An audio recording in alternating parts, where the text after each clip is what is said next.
This is Bloomberg Technology. Coming up, Uber fires the star engineer who was once at the wheel of its self-driving program and at the center of its bitter dispute with Waymo. Why it was time for Anthony Levandowski to go and the road ahead for Uber's driverless cars. Plus, Amazon breaks the $1,000 mark for the first time, despite getting crushed by Walmart in sales. Why investors continue to double down on the e-commerce giant's growth trajectory.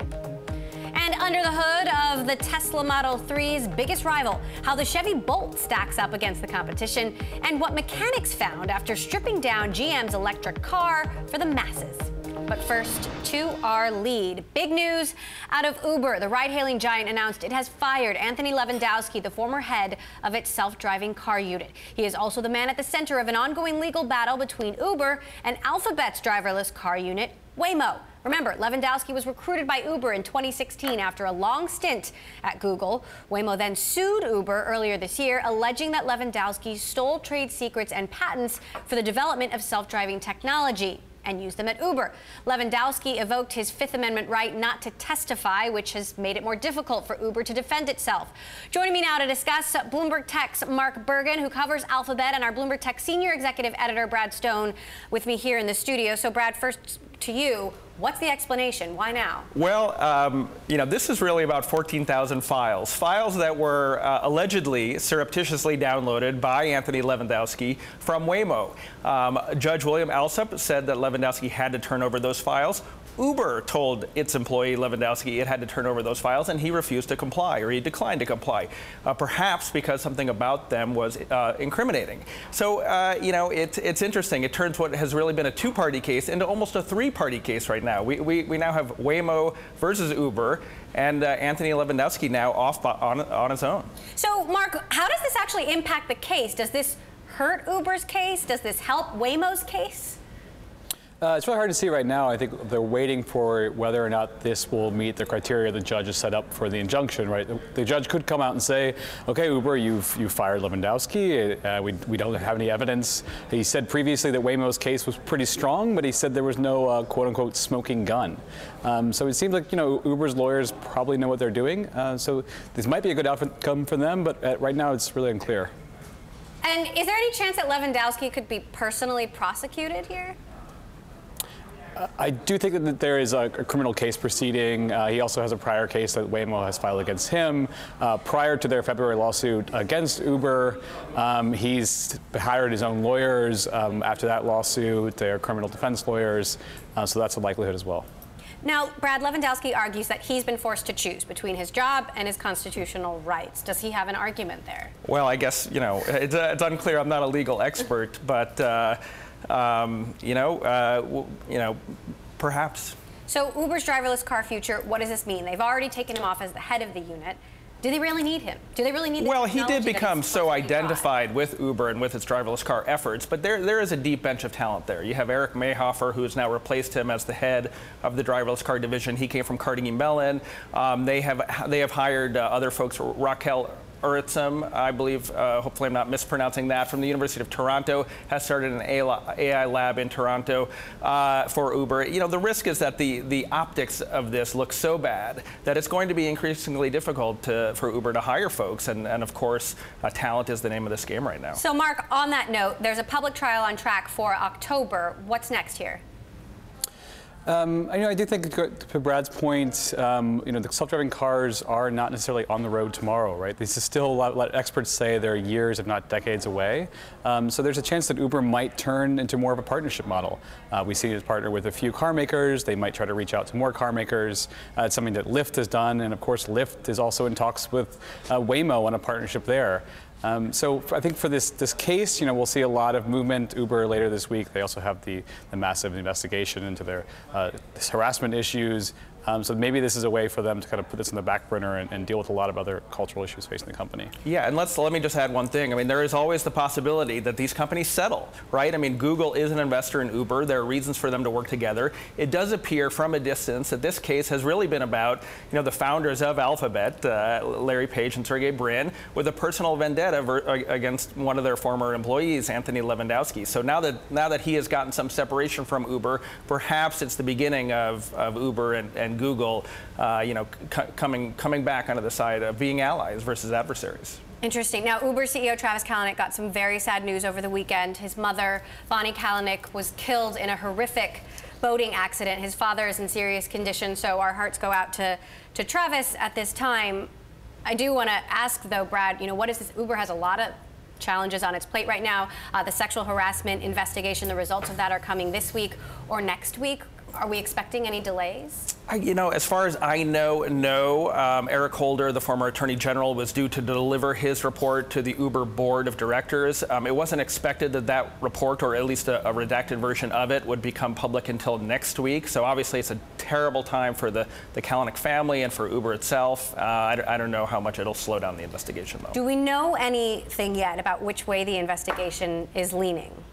No, we know very little. Other than that, he talked to many hundreds of employees. He delayed the report at one time, asking for more time because of the response that he had gotten. I expect it's going to be tough for Uber. And in general, in our estimation, how have all of these issues piling up impacted the Uber brand? In the tech community, perhaps in the investment community here in San Francisco, very much so. But you step outside the bubble, you go to another city, you go to another country, and Uber is an increasing part of people's lives. Not just Uber, of course, other ride-sharing companies too. So it's this weird paradox where, yes, the brand has been hurt, hiring has probably gotten more challenging. Inside Uber, it's got to be a very difficult time, but this is a service and a company that people love and have made a bigger part of their lives. All right, well, we're going to be watching closely for the results of that sexual harassment investigation this week and next week. Brad Stone, our tech editor, thank you so much. Mark Bergen, who covers Alphabet for us, thank you as well. Now to a story we are watching. A 29-year-old Russian man facing charges of hacking American companies, including LinkedIn and Dropbox, can be expedited to either the U.S. or Russia. This according to a Czech court filing. Yevgeny Nikulin, who was arrested in Prague on October 5th, 2016, has denied any wrongdoing and has immediately appealed his possible extradition to the U.S. Nikulin says U.S. authorities urged him to falsely testify that he was part of Russia's hack on the Democratic National Committee in exchange for money and a life in the United States. Coming up, in a race between Amazon and Alphabet to $1,000 a share, Amazon jumped the bar today. We'll take a deeper look into what helped boost Jeff Bezos' company next. And Bloomberg Tech is live streaming on Twitter. Check us out at Bloomberg Tech TV weekdays, 5 p.m. in New York, 2 p.m. in San Francisco. This is Bloomberg.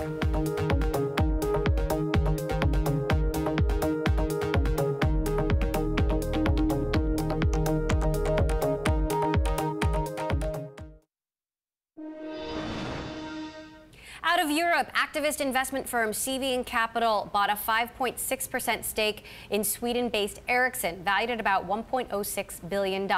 This according to a regulatory filing. The move will likely push the wireless network firm to accelerate cost-cutting within its underperforming businesses. CV signaled it plans to appoint one of its managing partners to the board. Meantime, in the U.S., stocks return from the holiday weekend and turn in losses, breaking a 7-day winning streak for the S&P 500 and the NASDAQ. For a look at the movers in tech, our Bloomberg News stocks reporter Abigail Doolittle joins us in New York with more. So, Abigail, what stocks stood out today? Hi there, Emily. Well, so overall, it really was a pretty quiet session for U.S. stocks, with the major averages finishing down ever so slightly. But the NASDAQ 100 actually finished fractionally higher, up more than 0.1%, putting it on its 8th winning day in a row, the longest streak since February, and very exciting, yet another record high. So there's one bright spot for you. As for those movers that really helped the NASDAQ 100 and did stand out in the session, Micron was one such stock, with Morgan Stanley's Joseph Moore raising numbers, quote unquote, once again. He thinks that the pricing there looks very strong. That seemed to give a bit of a tailwind to NVIDIA. But then on the other hand, we had Ambarella trading lower as Pacific Crest cut the stock to sector weight. And we also had some of the Chinese internet stocks trading lower, helping to explain why the Nasdaq itself finished down ever so slightly. But let's end, at least right now, on one other bright spot, and that's Tesla. Tesla put in yet another record high. We have a great chart of this stock all the way from its IPO back in 2010. And look at that. The stock is up more than 1,800%. It's not really clear what drove the stock higher by about 3% today, maybe just technical momentum. But those gains over the last number of years, Emily, really speak to investors cheering CEO Elon Musk's vision and passion for the electric vehicle market. All right, speaking of another stock hitting a new record high, Amazon passing the $1,000 milestone. Tell us what happened. Well, very exciting there. Lots of people talking about the race, as you were mentioning, between Amazon and Alphabet and which stock would make it there. First, that happened for Amazon this morning, just slightly above $1,000. And here we have another great chart. This is from Amazon's IPO all the way back in 1997. Look at that, up nearly 51,000%. And you can see that most of the gains have come in the more recent years. So this really reflects the company's move into the cloud with the Amazon Web Services, plus their dominance in e-commerce. In fact, speaking about the dominance in e-commerce, let's take a look at a chart in the Bloomberg. This is G#BTV 1376. It's a long-term chart. In white, we have the market cap of Walmart, so traditional bricks and mortars. And then in blue, we have the market cap of Amazon. And we see between about 2011 and 2015, they were about even. And then over the last 2 years, Amazon has just shot higher, reflecting not just the fact that the company's been performing very well over those last 2 years, but investors' hopes for the future that e-commerce will continue to absolutely be the rage, as it seems to be really crushing to some degree the retail sector. But very interesting, Emily. So Amazon may have this massive market cap now, about $480 billion. But this is another chart in the Bloomberg, G#BTV 8987. And we see that Amazon is dwarfed by Apple. Apple's market cap, the largest market cap in the world, of about $800 billion. And then look at Amazon there, the fourth largest at about $480 billion. And between Apple and Amazon, we've got Alphabet and Microsoft, and then afterwards Facebook, and then Berkshire Hathaway. So those are the world's largest market cap companies right there. Amazon right in the middle of the pack, Emily. All right, Abigail Doolittle showing us how it all stacks up. Thanks so much, Abigail, for that report. Sticking with Amazon's share price boom, we're joined now by Bloomberg Tech Spencer Soper, who covers the company out in Seattle. So, Spencer, what's your take on this? Well, it's a big milestone. It's kind of an arbitrary one, but it's still something people get excited about. But the main thing is that they're up about 40% for the year so far, and you know, about triple the pace of the S&P 500. So it's definitely a standout stock, and a lot of it is you know, the push into new, very big categories like apparel and grocery that investors are hopeful that they'll be able to be as successful there as they have been in things like books and electronics. And then the other business line that's exciting investors is the cloud. And so another thing where Amazon has a dominant position and a lot of tailwind behind it. So those two things have investors excited. So I wonder, is it any one piece of the whole that's driving this more than any other, whether it's cloud or Prime or experimentation in brick and mortar or groceries, or is it really the fact that Amazon has all of these bets placed on so many different lines of business? Yeah, they're very well diversified, and they're also a quick pruner. So they'll try things, and if it shows you know, promise, they can put a lot of horsepower behind it. Or if it just a category they think is worth sticking to, they can stick with it for a long time. And also, yes, these new categories, things like grocery and the cloud. Grocery has very low online penetration right now, but it's an $800 billion category. So even if they pick up, you know, small slice of that, it's still very big revenue gains for them. And the cloud is the same thing. They're in a dominant position, and there's just more shift. Public cloud spending expected to grow 16% this year to close in on $30 billion. So they're just in a lot of the right places. Why are investors so positive about Amazon, but so pessimistic about Walmart? Well, Amazon is executing, and it's in the right spot. So Walmart is established. It's got thousands of stores, and but that market isn't growing. The momentum is shifting online. Overall retail sales are maybe a few percent this year versus 15% for online. So it's just Amazon is in the right place, and it's executing well. So, and it's moving into grocery, which is Walmart's sweet spot. That's where Walmart gets about half of its revenue. So investors are just watching for Amazon to continue to take more and more of the consumer spend as it goes into more and more of these categories, including the mother of them all, groceries. What about Amazon's experiments in brick and mortar in general, the bookstores? How big of a business do you think that's going to be? It's still very measured, but they must be seeing something they like, because they're getting in more and more cities, I think about 8 now. And then beyond the bookstores, and they have drive-in kiosks for grocery pickup in Seattle. They just opened 2 of them. So they're experimenting with brick and mortar. They're realizing that they have to meet some customers halfway. They have to give customers a place to go to get certain things.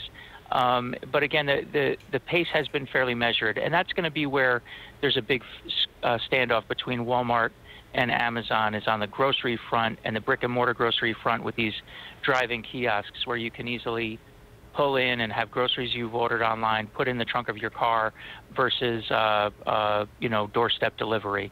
And that's where Walmart has a big head start over Amazon. If Amazon has an Achilles heel, what is it? It might be what we just talked about, the lack of brick and mortar, and so the bookstores that you mentioned would be a place for people to test all of their gadgets. They have their Kindle readers, they have their Amazon Echo and this Alexa voice-activated platform. These are things people hear about, but a lot of them probably are more comfortable buying it if they can actually go to a store, see it, touch it, try it. And they're just going to get like the back of the store, bottom shelf treatment in some of their retail competitors like Best Buy and Staples and things. So they really need their own place to showcase their own product, and that has been their Achilles heel and one they're addressing. But they have to balance that, because a big part of their advantage has been providing people the things they want, delivering them quickly without that huge overhead of a vast store presence. And so that's where they're trying to find the right balance. All right, we're looking at shots there of the Amazon Echo. Our Bloomberg Tech reporter, Spencer Soper, who covers Amazon in Seattle. Spencer, thanks so much. A story we are watching now. Intel has escalated the battle against rival AMD in the market for high-end personal computer processors. The company just unveiled a new, more powerful chip. Intel will begin selling chips under a new Core i9 brand aimed at gamers. The company's only competition in PC processors, AMD, says its latest product has outperformed Intel chips. And if you like Bloomberg News, check us out on the radio. You can listen on the Bloomberg Radio app, Bloomberg.com, and in the U.S. on SiriusXM. This is Bloomberg.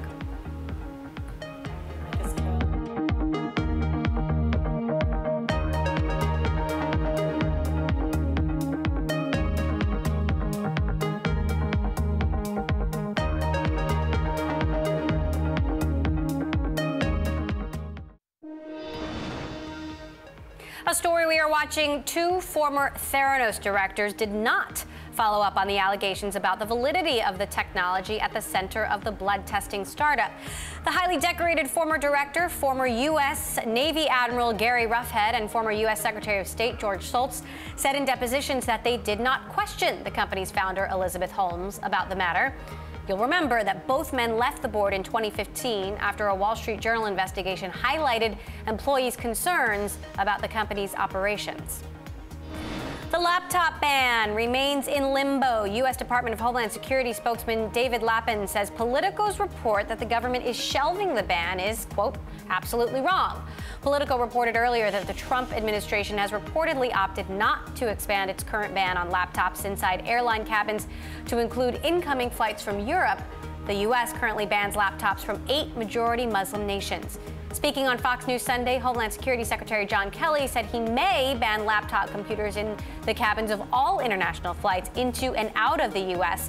amid continuing terrorist threats to bring down airplanes, but that a final decision hadn't yet been made. Shares of TiVo jumped 14% in the session, turning in its best performance since February of last year, following a favorable patent ruling that could lead to an import ban on Comcast's TV boxes. A U.S. International Trade Commission judge found that Comcast violated 2 of TiVo's patents related to interactive programming and reporting. Both companies are expected to ask the ITC to review the judge's findings. The investigation should be complete by September.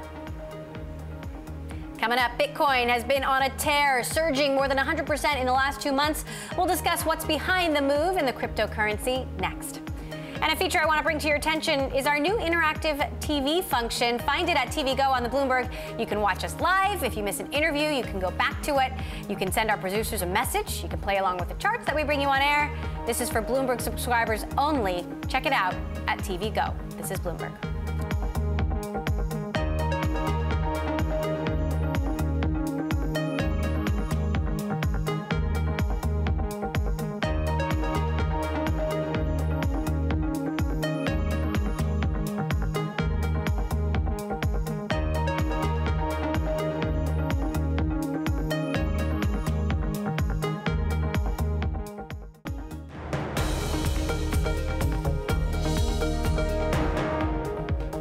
This is Bloomberg Technology. I'm Emily Chang. Bitcoin has risen more than 100% in the last 2 months, but critics say the digital currency is showing signs of a bubble. In the last week, Bitcoin hit an all-time high, only to slump back down.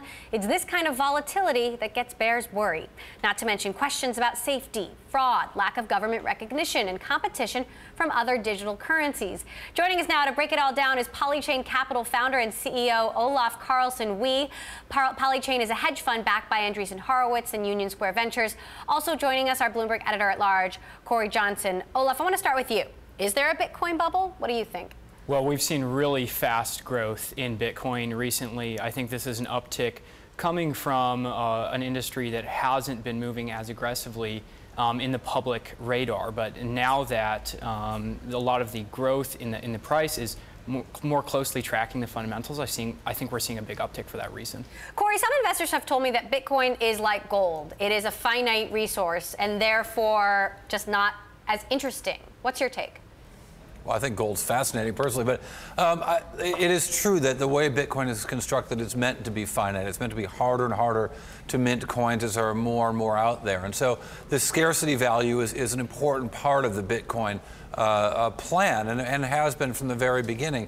But I think, you know, for people in the Bitcoin community, they see all this investment, they see all this excitement, they know all these deals, they can't believe their parents don't understand what they're doing.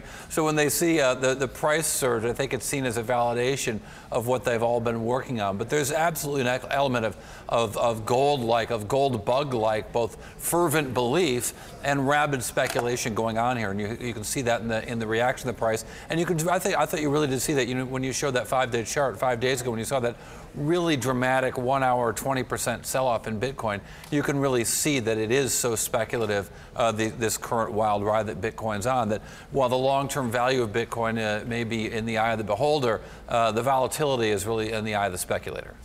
Now, I've been talking to investors who've said Bitcoin is old news. The new hot cryptocurrency is something called Ethereum. In fact, I interviewed Fred Wilson of Union Square Ventures and asked him for his prediction for the year, and he had this to say about cryptocurrency in general. Take a listen. I think that Ethereum will bypass, the market cap of Ethereum will bypass the market cap of Bitcoin by the end of the year. So of all the predictions he could have made about anything in tech, that is what he chose. Olaf, first of all, explain how Bitcoin and Ethereum are different. Yeah, so Bitcoin has a programming language that you can use to interact with the protocol as a developer.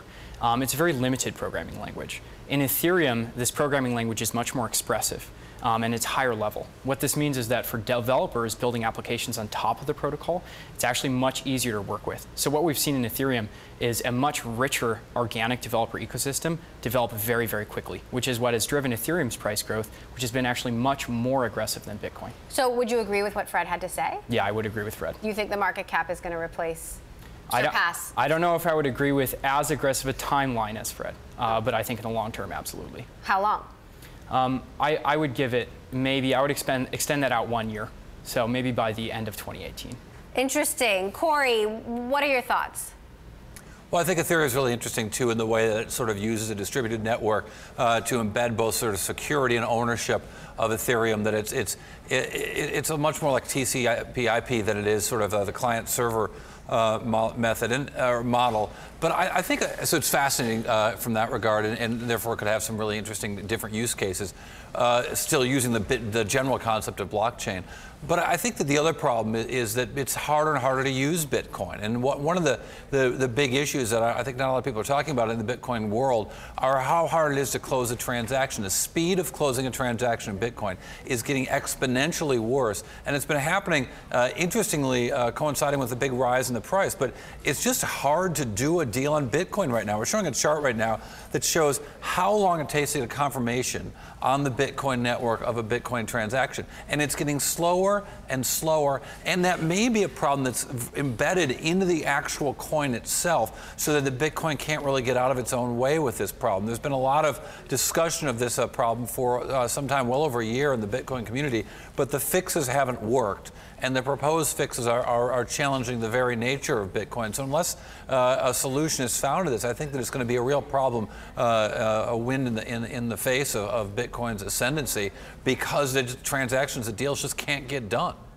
What about the safety issues here, Olaf? I mean, we just covered this big ransomware WannaCry hack attack, and the hackers were asking for ransom paid in Bitcoin because of the anonymity. Will that change?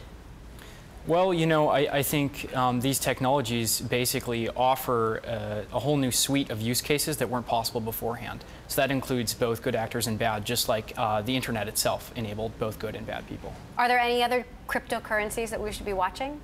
Oh, many others. Would you like to know what they are? Yes, I would. So I very much like Ethereum tokens, which are built on top. These are things like Maker, Augur, Golem. I also am a pretty big fan of some of these more novel types of signatures. So this is in things like Zcash or Monero.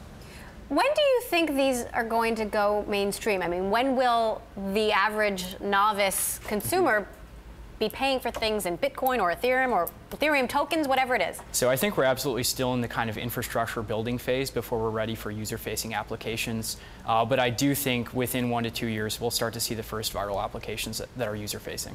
Interesting. All right. Olaf Carlson-Wee, Polychain Capital founder and CEO, thanks so much for stopping by. Thanks for having me. Corey Johnson, our editor-at-large, thank you as well. British Airways says its IT systems are now back up and running after a computer meltdown over the UK bank holiday weekend snarled flights all over Europe. Nearly 600 flights were cancelled, affecting 75,000 passengers. Citigroup is estimating that the chaos will cost the airline 100 million euros. The carrier struggled to explain how a local computer outage could strand thousands of passengers, saying it will hold an investigation to get to the bottom of what happened. Coming up, the electric car maker has been growing in fits and starts for years, but could the Chevy Bolt be the tipping point for the industry? One analyst literally ripped up the car to find out. We will hear from him next. This is Bloomberg.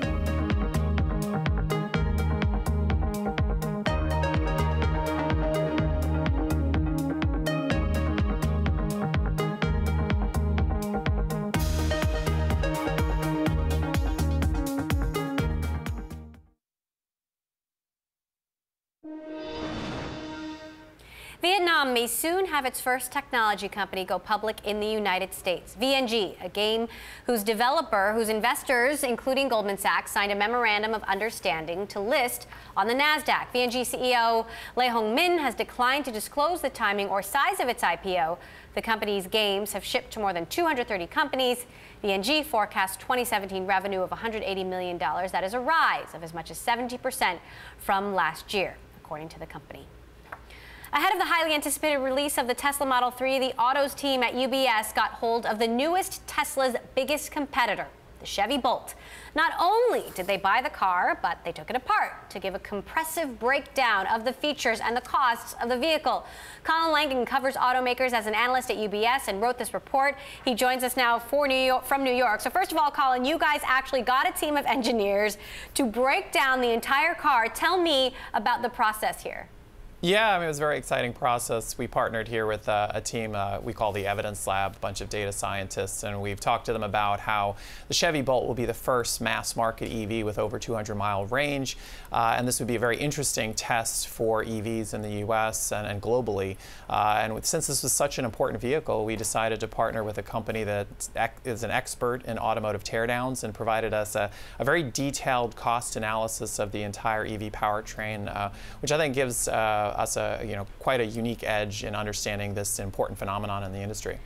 So give us the highlights on how the Bolt compares to the Tesla Model 3. Well, I mean, we'll get the full details of the Model 3, but both are around the similar price point, actually. I mean, the base Tesla Model 3 will be $35,000. The Bolt with base will be more like, once you get the $7,500 credit, it's about $30,000. So similar price points. The range will be very similar. Both will be over 200 miles. So they're very interesting comparisons. Now, obviously, Tesla is going to be a little bit more upscale. So when we compare the two, we put a little more cost in the powertrain, assume that they're going to have a little bit nicer of interior. Given the price point, probably is going to be more like 42, 43 with all the options, which will be closer to sort of a BMW 3 Series. Now, you guys estimate that GM is losing $7,400 on every car. There are estimates that Tesla will be losing $2,800 on every Model 3. How do they stem these losses? How do they close that gap? Well, I mean, the big driver here is going to be battery costs. So that's today. Also realize that we're only assuming that GM is going to sell around 30,000 Bolts a year. That's a very low number, so the R&D costs aren't really spread off over a lot of units. But the big driver going forward is going to be that their battery costs are going from over $200 per kilowatt hour today, and we estimate it'll be around $130 per kilowatt hour. So there's massive declines in battery costs are a key driver. We also assume there's certain components, and that was part of our expert analysis, that have a good step function coming down on the EV powertrain. That will also help in an above average cost decline on the EV powertrain as well. So that narrows the gap from about a $9,000 cost premium today to just a $3,000 or $4,000 premium by 2025. When you contribute that to the total cost of ownership, lower fuel, hopefully lower maintenance, the economics, particularly in Europe where gas prices are a lot higher, actually start to make a lot of sense. So what is your projection for the growth in the EV market in general as a result of the Bolt? Yeah, I mean, we raised our global forecasts because we did find that the costs today are lower than we expected, and we do expect battery costs to accelerate. And that's, with, a lot of experts that we've talked to around the battery. So we're expecting by 2025 about 14% of vehicles globally will be EVs. So it's a very high number, I think, compared to other estimates out there. A lot of that will be driven by Europe, with about 30% penetration in Europe. In the U.S., we're a bit more conservative. We expect only 5% EV penetration. We really look at it with much lower gas prices. This is going to be more of a luxury vehicle. And we know, and one of the reasons why we are cautious on Tesla is that we know all the German luxury guys will be coming with their own EVs over the next 3 years in the 2018 to 2020 timeframe. And that's Mercedes, Audi, Porsche. So competition is intensifying on the luxury side. Right. So as more companies produce electric vehicles, what does that mean for the auto industry at large? I mean, it's going to be a very important transformation. So when you think of the automakers, the whole engine is going to be sort of overhauled here. And that's going to be a difficult and challenging transformation. At the end of the day, we do think that the return on invested capital for the automakers will actually, be very consistent with what we have today. And I think there's a very important role for the traditional automakers in the future. For the supply base, we highlight some names actually should benefit from this. So we highlighted in our report, Delphi, really has good content. Lear has good content on an EV, more content really than they have on internal combustion engines. So it really could be a positive if you're a well-positioned supplier. Any idea when Chevy will be making the car more widely available and with less of a focus on California specifically? I don't have any official news there. I mean, I assume it'll be, ramping production like most vehicles throughout the rest of the year. It only launched in the fall. All right, Colin Langan, analyst at UBS. Fascinating report you guys turned out. Thanks so much. Thank you for having me on. Coming up, the man who was the mastermind behind Android, Andy Rubin, has unveiled his latest creation. Why he says there's room in the market for yet another smartphone. And a quick programming note, Bloomberg's Tom Keene will be sitting down with Federal Reserve Bank of Dallas President Robert Kaplan this Wednesday from the Council of Foreign Relations. Catch that conversation on Bloomberg Daybreak Americas, 8 a.m. Eastern.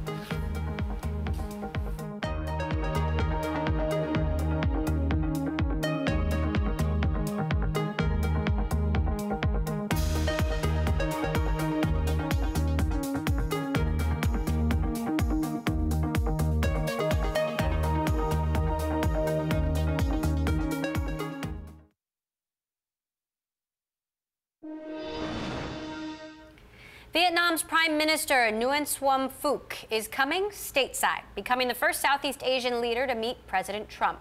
The main point of the discussion? Trade. Bloomberg's Haslinda Amin spoke exclusively to Prime Minister Nguyen Xuan Phuc and got his thoughts on a trade deal with the U.S. after President Trump led the abandonment of the Trans-Pacific Partnership. Của Tổng thống Donald Trump về vấn đề này. We respect President Trump's decision with regards to trade, and we want to make sure that we can convince him that this is a mutually beneficial relationship for both sides, and the exports and American consumers benefit and prefer the products that Vietnam export to the U.S. market. The creator of Android unveiled his latest product. Andy Rubin, who developed the software that powers hundreds of millions of devices around the world, now has two gadgets of his own, a smartphone and a home device. The company is called Essential, and it is betting it can take on the likes of Apple and Samsung. Joining me now, Mark Gurman, Bloomberg Tech's gadget reporter. So, Mark, what exactly did Andy come out with here? I've heard it called the anti-iPhone. Right, so there's two products as part of a larger ecosystem with this new ambient OS. The first, like you mentioned, is the smartphone. It's the Essential phone. Why is it an anti-iPhone? I think because you can install pretty much any app on it. It's expandable, it's modular, there's a 360-degree camera attachment. And how is this different from Android? Well, it's really differentiated by the hardware, right? And there's a custom interface on top of the Android core of the software. The hardware is really nice. It has titanium edges. It has a ceramic back. Comes in 4 cool-looking colors. There's a gold one. You've seen that before with the iPhone. Pretty much every phone these days, there's a gold, white, and black and gray color option. But it does look pretty nice with the ceramic and titanium. The screen is edge-to-edge, sort of like the new Samsung phone and the iPhone 8 that's coming out in the fall. So there's a lot to like here from a hardware design perspective. So there's Apple, there's Samsung, Google has phones now, but there's a whole host of Chinese competitors. What makes the smartphone market growth is slowing down? What makes him think there's room for another device? I'm not sure. I mean, there is a market for those phones, some of those Chinese makers that you mentioned, like Huawei and Xiaomi, and there's another company called OnePlus that has these $700, $600, even $500 in some cases, unlocked phones that you can put on any carrier you'd like. But this phone is really high-end. It's a $700 phone, and it's part of this big ecosystem. Is it going to make a dent in Google's market share, Samsung's market share, Apple's? I would totally bet against that. And what about Android in general? Android, I think this just shows you that Android is pretty much everywhere at this point. I've seen refrigerators, microwaves, home appliances, obviously phones with Android. It powers hundreds of millions, if not a billion devices across many different platforms across the world. And this Essential phone is just yet another. So how would you say this play stacks up against Amazon Echo, Google Home, and those two companies in AI? Right, so this home product is what you're referring to, right? So it has this new OS built on, it's called the Ambient OS. It's probably built upon an Android core, but they haven't said. The difference is that this is very assistant-oriented. You talk to it, it gives you information. It's very small, like the Echo Dot, so it doesn't have big speakers, which is a big differentiator from the Amazon Echo, the bigger one, as well as the Google Home, which do have pretty loud speakers, something we understand that Apple's looking into as well for its home device. Now talk to me about this setup, because it automatically introduces itself to existing devices, correct? And supposedly makes for an easier setup, which is one of the huge problems and why people don't connect their homes to begin with, because it is such a headache to get everything online. Right. I mean, I can't speak to how easy the setup is because I haven't tried it yet, and they haven't said when it's going to come out. Probably later in the summer, definitely after the phone is what I'm gleaning from looking at their website. But it's promising to have all sorts of integrations with HomeKit and other platforms for smart home devices. So it would make sense that you could pretty much set it up with a snap, pretty much probably from the interface as well. So how optimistic are you about it? Optimistic? Well, it would not be wise of me to bet against Andy Rubin. I mean, if you remember, he helped create the Sidekick. He also obviously... Some people don't remember the Sidekick, so I remember the Sidekick. Remind us that this is a very old phone. Came out at the turn of yeah, I like the Dwayne Wade the new edition millennium. with the basketball stuff on the Sidekick. So yeah, the Sidekick was extraordinarily popular.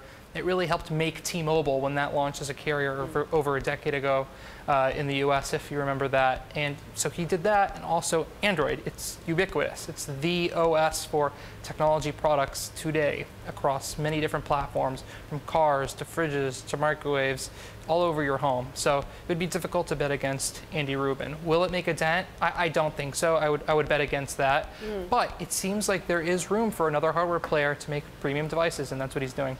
All right, Mark Gurman, our Bloomberg Tech reporter. Thanks for your opinion there. I appreciate it. That does it for this edition of Bloomberg Technology. On Wednesday's show, we'll be covering HP's second quarter results. We'll have full coverage and analysis. That is all for now. This is Bloomberg.